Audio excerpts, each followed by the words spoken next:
तो MP board के कक्षा 10वीं के विद्यार्थियों, जिस घड़ी का आप बेसब्री से इंतजार कर रहे थे, इस वीडियो में गणित का स्टैंडर्ड वालों का मैथ का पेपर फुल सॉल्यूशन के साथ में मैं आपके लिए लेकर आ चुकी हूँ। तो कुछ इस तरह से मैं आपको यहाँ पर पूरा डिटेल में इस क्वेश्चन पेपर को समझाने वाली हूँ, ताकि प्रश्न आपसे कहीं से भी पूछा जाए तो आप आराम से उस प्रश्न का आंसर कर सकें। देखिए, आपको वास्तव में 75 नंबर में से 60 से 65 नंबर कवर करने हैं, तो इस क्वेश्चन पेपर को आप धैर्य और शांति से कंप्लीट करें और सारे क्वेश्चनों को याद करें, ताकि आप आराम से 60 से 65 नंबर कवर कर सकें। तो चलिए वीडियो को अब हम शुरू करते हैं और सारे ही प्रश्नों को समझ लेते हैं। तो देखिए, पहले प्रश्न में है सही विकल्प चुनकर लिखिए। नंबर 1, 12, 15 और 21 का एलसीएम है। तो देखिए, हम 12, 15 और 21 का एलसीएम कैसे निकालेंगे? तो इस तरह से आपको निकालना है। ये गुणनखंड पहले करने हैं आपको 12 के, फिर आपको 15 के करने हैं और फिर करने हैं आपको 21 के। ठीक है, तो देखिए यहाँ पर मैंने गुणनखंड कर लिए हैं, तो इस तरह से आपके गुणनखंड होंगे। तो हम 2 की घात 2 बार है, तो अब इसको लिख सकते हैं 2 की घात 2 गुणित 3। ठीक है, और 3 हम 3 को लिख दिया इसमें है, तो हम एक बार ही लिखेंगे। गुणित कितना आएगा? 5। इसमें 3 है, हमने लिख दिया एक बार लिखने के बाद दोबारा नहीं लिखना है, चाहे आपका कितनी बारी हो। ठीक है, इसके बाद में 7। अब आपको इन सभी का गुणा कर लेना है। गुणा करेंगे तो आपका आएगा 420। ठीक है, तो इस तरह से आपको एलसीएम ज्ञात हो जाएगा। हो गया, तो 420 इसका आपका आंसर रहेगा। अगला क्वेश्चन है दूसरा कि द्विघात बहुपद ax² plus bx plus c के शून्यकों की अधिकतम संख्या होगी। ठीक है, द्विघात यहाँ पे पूछा। देखिए यहाँ पर आप नजर डालिए थोड़ी सी कि यहाँ पर इंटरेस्टिंग होने वाला है। द्विघात आपका जो सिलेबस है वो 3 पद तक, यानी कि रैखिक बहुपद,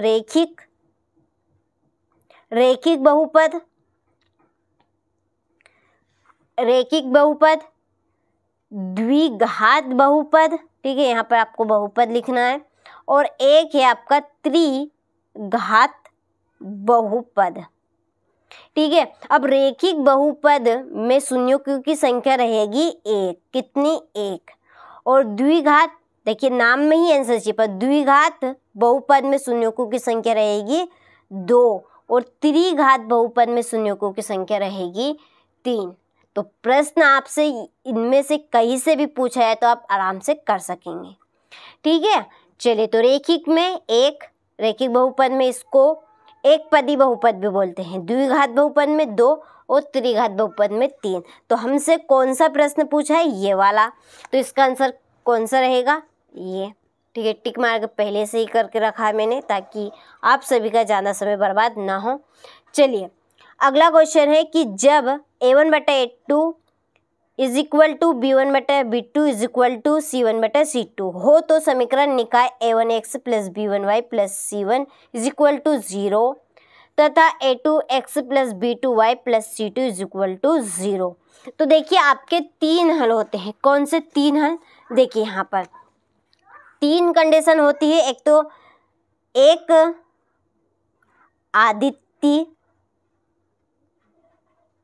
आदित्य हल। चलिए यहाँ पे मैं तीनों के नाम लिख देती हूँ।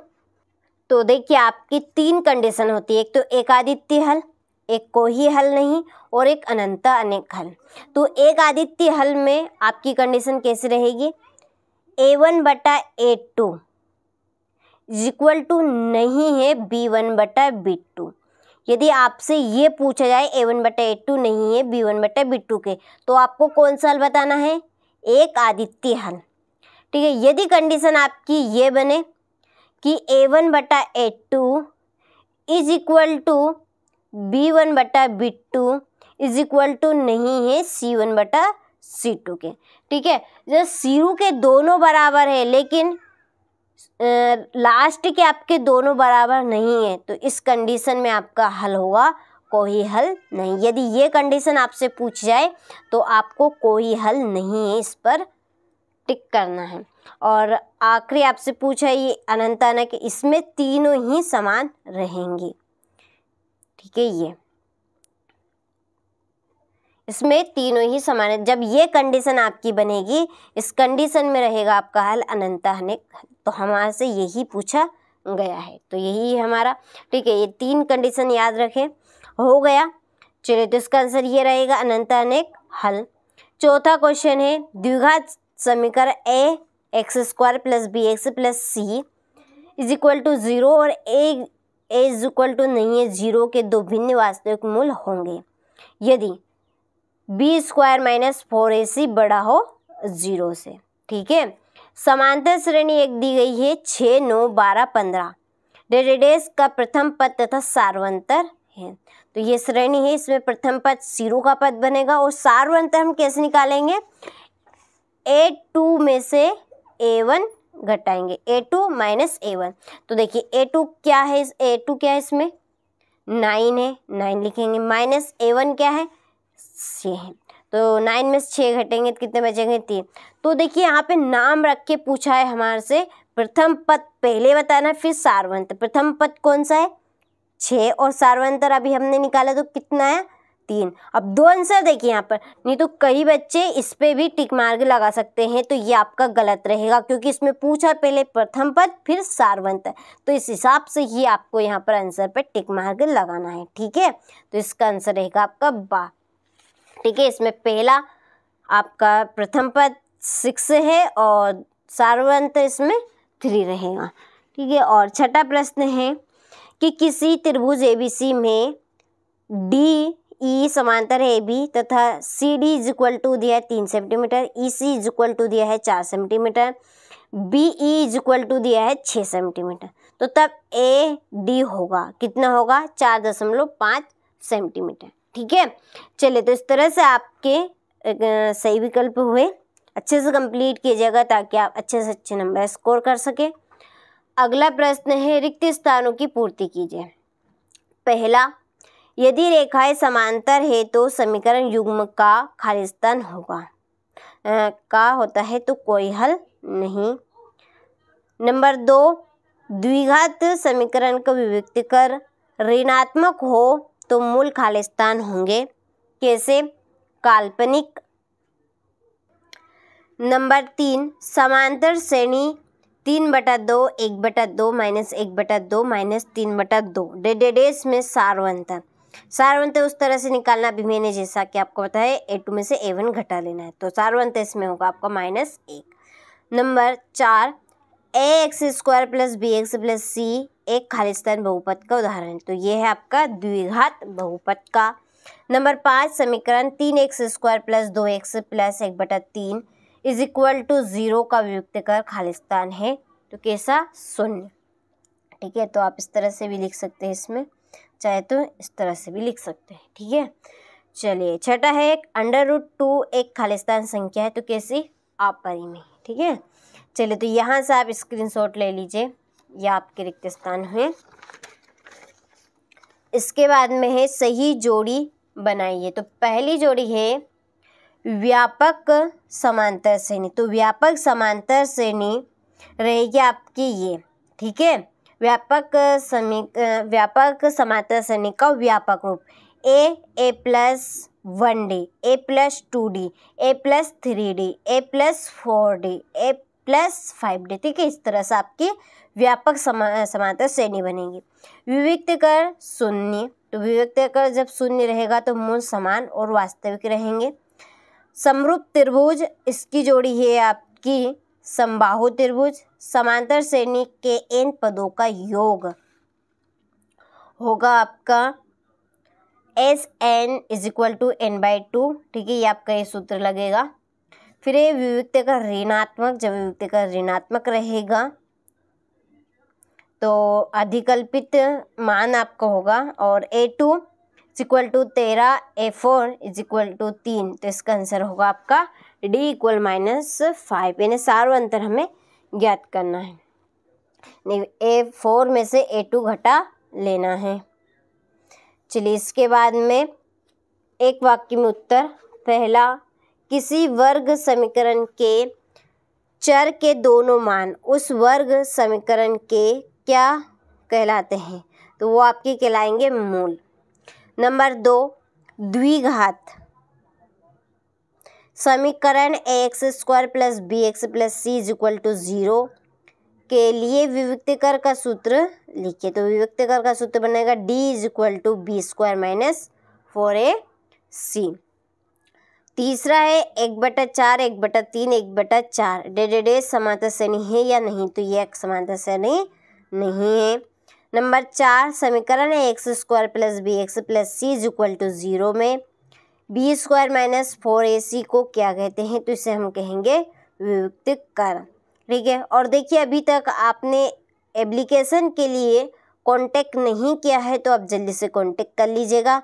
इस प्रश्न पत्र की आपको पीडीएफ मिल जाएगी फुल सॉल्यूशन के साथ में, और जैसे ही आपकी जो त्रैमासिक परीक्षाएं खत्म होगी वैसे ही इस चैनल के ऊपर आपकी क्लास जो लाइव क्लास रहेगी वो शुरू होगी। तो चैनल के ऊपर यदि आप पहली बार हो तो चैनल को सब्सक्राइब करके नोटिफिकेशन ऑन करके रखिएगा, और एप्लीकेशन पर आपको प्रॉपर तरीके से नोट्स तैयार कराए जाएंगे। ठीक है, तो उसके लिए आप कॉल जरूर कर लीजिएगा।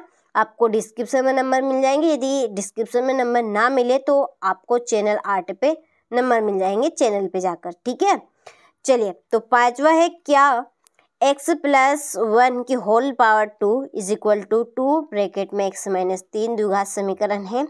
तो ये हाँ, क्योंकि इसको आप सोल्व करके देख लीजिएगा। 4 एवं 5 का महत्तम समावर्तक HCF क्या होगा, तो इसका आंसर होगा 1। ठीक है, 4 के गुणनखंड क्या बनेंगे 2 गुणित 2 और 5 का तो 5 ही बनेगा। तो महत्तम समावर्तन HCF में लाओ मत सब, यानी सब नहीं लाना है, दोनों में जो है वो लाना है। तो दोनों में कोई मिलता जुलता तो है ही नहीं, तो कुछ नहीं, तो सार्वंतक क्या बनेगा उसमें 1 बनेगा। ठीक है, चलिए इसके बाद में है सत्य सत्य लिखिए। पहला है कि दो आकृतियों के आकार असमान होने पर वह समरूप आकृतियां कहलाती हैं, तो ये आपका सत्य है। दूसरा है x² minus 4x plus 4 is equal to 0 के मूल बराबर है, सत्य। तीसरा है समांतर श्रेणी के पद सदैव बढ़ते क्रम में होते हैं, सत्य। नंबर 4 b² माइनस 4ac बड़ा है 0 से हो तो मूल बराबर है, बिल्कुल गलत बात है। ठीक है, नंबर 5 समकोण त्रिभुज में कर्ण सबसे बड़ी भुजा होती है, बिल्कुल सत्य, कर्ण ही सबसे बड़ी भुजा होती है। और द्विघात बहुपद में बहुपद की घात 3 होगी, नहीं, जैसे कि अभी मैंने आपको समझाया था। देखिए रैखिक बहुपद में 1, द्विघात में 2 और त्रिघात में 3, घात भी यही रहेगी, शून्यक भी आपके यही रहेंगे। ठीक है, चलिए तो स्क्रीनशॉट आप ले लीजिए। इसके बाद में है छठा प्रश्न, संख्या 5005 को अभाज्य गुणनखंडों के गुणनफल के रूप में व्यक्त कीजिए। ठीक है, तो यहाँ से आप स्क्रीनशॉट ले लीजिए। हो गया, चलिए इसके बाद में ये आपका 8वें का अथवा फिर ये 9वां प्रश्न, इसके बाद में आपका 10वां प्रश्न बनेगा, ये 11वां प्रश्न। अच्छे से आप सारे प्रश्नों को स्क्रीनशॉट ले लीजिए और एप्लीकेशन के लिए आप कांटेक्ट कर लीजिएगा जल्दी से। वहाँ पे आपको क्वेश्चन नंबर 6 से लगाकर 23 तक के सारे प्रश्नों की आंसर शीट मिल जाएगी पीडीएफ के द्वारा। ठीक है, यहाँ से आपका 20वां प्रश्न, 21, 22 और 23, यह आपका लास्ट क्वेश्चन था। ठीक है, चलिए तो आपने सारे प्रश्नों का अच्छे से स्क्रीनशॉट ले लिया होगा। ठीक है, इसके पहले जो आपका पेपर था संस्कृत का, जो हमने आपको बताए थे संस्कृत में आपके वही क्वेश्चन आए हैं। पूरी मदद आपकी हम इस तरह से गणित के पेपर में भी करेंगे, और 2 तरह के आपको पेपर देने वाले हैं, सेट ए और सेट बी में, स्टैंडर्ड वाले मैथ के लिए भी और जो बेसिक मैथ वाले हैं उनके लिए भी। तो आप ये दोनों ही पेपर कंप्लीट कर लीजिएगा, आपका प्रॉपर काम हो जाएगा। चलिए तो मिलते हैं आपसे अगले वीडियो में।